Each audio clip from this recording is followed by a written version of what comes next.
Avengers doomsday की script अब तक पूरी नहीं हुई है और अब खबर मिल रही है कि इस फिल्म की प्रोडक्शन टाइमलाइन में भी बदलाव किया गया है। अगर स्क्रिप्ट अब तक पूरी नहीं हुई है तो ये समझ में आता है कि प्रोडक्शन शेड्यूल को थोड़ा बहुत बदला गया होगा। हमें यह भी पता चला है कि इस वक्त एवेंजर्स डूम्सडे के सेट पर 2 नए सीन फिल्माए जा रहे हैं। इनमें से एक सीन शायद फैंटास्टिक 4 के भविष्य के बारे में हिंट दे सकता है। दूसरा सीन जिसे लोग काफी चर्चा में ला रहे हैं वो सीन दरअसल लोगों ने थोड़ा गलत समझा है।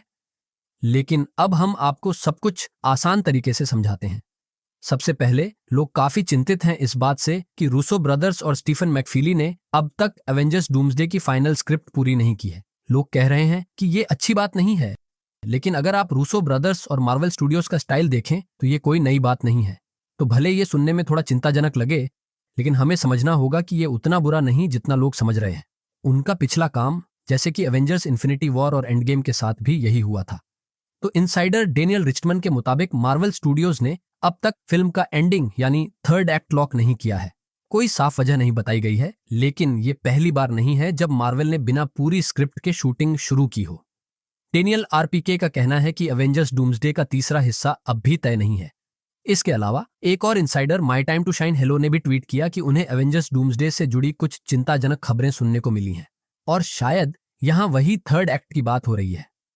अब ये एक बड़ी बहस का मुद्दा बन गया है कि क्या स्टूडियो को स्क्रिप्ट पूरी होने से पहले शूटिंग शुरू करनी चाहिए, क्योंकि डीसी स्टूडियोज के को-हेड जेम्स गन ने साफ कहा था कि वो तब तक कोई फिल्म ग्रीनलाइट नहीं करेंगे जब तक स्क्रिप्ट पूरी ना हो जाए, और कास्टिंग भी नहीं करेंगे। कई लोग मानते हैं कि यही सही तरीका है, और हमें पहले से पता था कि रूसो ब्रदर्स और मैकफीली ने एवेंजर्स डूम्सडे की स्क्रिप्ट पूरी किए बिना ही शूटिंग शुरू कर दी थी। ये खबर जेम्स गन के उस बयान के कुछ ही वक्त बाद सामने आई थी। अब इसका मतलब ये नहीं है कि बाद में रीराइट या रीशूट नहीं हो सकता, वो अक्सर होता है, लेकिन आम तौर पर फिल्म शुरू करने से पहले पूरी कहानी का आइडिया होना बेहतर होता है। अब असली बात यह है कि ये उतना बुरा क्यों नहीं है। रूसो ब्रदर्स और मैकफीली ने इन्फिनिटी वॉर और एंड गेम के साथ भी कुछ ऐसा ही किया था। इन्फिनिटी वॉर के समय स्क्रिप्ट पूरी नहीं थी और एंड गेम में भी आखिरी मिनट में काफी बदलाव किए गए थे। फिर भी दोनों फिल्में शानदार बनी और आज तक की बेस्ट कॉमिक बुक फिल्म्स मानी जाती हैं। मार्वल की सबसे बड़ी हिट फिल्मों में उनका ही हाथ है, और ध्यान रखें डूम्सडे की रिलीज में अभी 1.5 साल बाकी है। वो फिल्म 18 दिसंबर 2026 को आएगी, तो उनके पास पूरा टाइम है शूटिंग, रीशूट और फिल्म को जितना हो सके उतना परफेक्ट बनाने का। अगर ये खबर फिल्म की रिलीज से 3 महीने पहले आती तो चिंता की बात होती। अब बात करते हैं उस दूसरी रिपोर्ट की जो फिर से डैनियल आरपीके से आई है।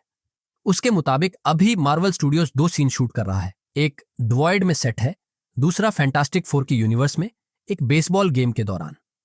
सबसे पहले वॉइड वाले सीन की बात करें। कई लोग मान रहे हैं कि ये थंडरबोल्ट्स या सेंट्री से जुड़ा है, लेकिन मेरा मानना है कि ये लोकी, डेडपूल और वुल्वरीन से जुड़ा है। मैं पहले से कहता आ रहा हूं कि वॉइड ही आगे चलकर बैटल वर्ल्ड बनने वाला है। डेडपूल एंड वुल्वरीन में कैसेंड्रा नोवा ने कहा था कि वो टाइम रिपर से सभी यूनिवर्स को खत्म करेगी ताकि सिर्फ वॉइड बचे।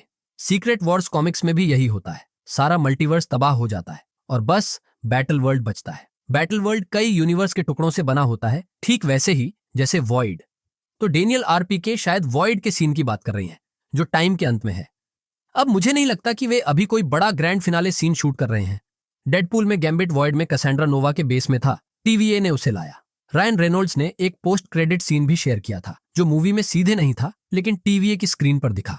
उस सीन में एक पोर्टल खुलता है, लेकिन ज्यादातर ऑडियंस ने वो सीन नहीं देखा होगा, तो एवेंजर्स डूम्सडे में वो सीन दोबारा दिखाया जाएगा। हमें दिखाया जाएगा कि गैम्बिट जिंदा है, वॉइड में है और फिर किसी जगह ले जाया जा रहा है, शायद एक्समैन यूनिवर्स। अब आते हैं फैंटास्टिक 4 वाले सीन पर जो बेसबॉल गेम के दौरान है। इससे लगता है कि गैलेक्टस ने उनका यूनिवर्स तबाह नहीं किया। हो सकता है ये फ्लैशबैक हो, लेकिन फैंटास्टिक 4 की पोस्ट क्रेडिट सीन के मुताबिक उनका यूनिवर्स बच गया है। और अगर डॉक्टर डूम वाकई फ्रैंकलिन रिचर्ड्स को अगवा करता है तो ये सब एवेंजर्स डूम्सडे में दिखेगा। थंडरबोल्ट्स की पोस्ट क्रेडिट सीन भी शायद इसी फिल्म की घटना दिखा रही है, और मार्वल पहले भी ऐसा कर चुका है। थंडरबोल्ट्स के डायरेक्टर ने कंफर्म किया कि वो सीन रूसो ब्रदर्स ने बनाया था। अब सवाल ये है कि इस बेसबॉल गेम में क्या हो रहा है, शायद फ्लैशबैक हो या फिर फैंटास्टिक 4 की यूनिवर्स का एक अलग नजरिया जहां इनकर्जन शुरू हो रही है। अगर डूम उनके यूनिवर्स में आता है तो मल्टीवर्स ऑफ मैडनेस में बताए गए नियमों के मुताबिक वो यूनिवर्स अस्थिर हो जाएगा और इनकर्जन शुरू हो सकता है। और माना जा रहा है कि एवेंजर्स डूम्सडे के अंत में मल्टीवर्स पूरी तरह तबाह हो जाएगा और सीक्रेट वॉर्स में हमें गॉड एम्परर डूम और बैटल वर्ल्ड मिलेगा। तो दूसरे यूनिवर्स से मल्टीवर्स के खत्म होने को दिखाना एक अच्छा आइडिया है।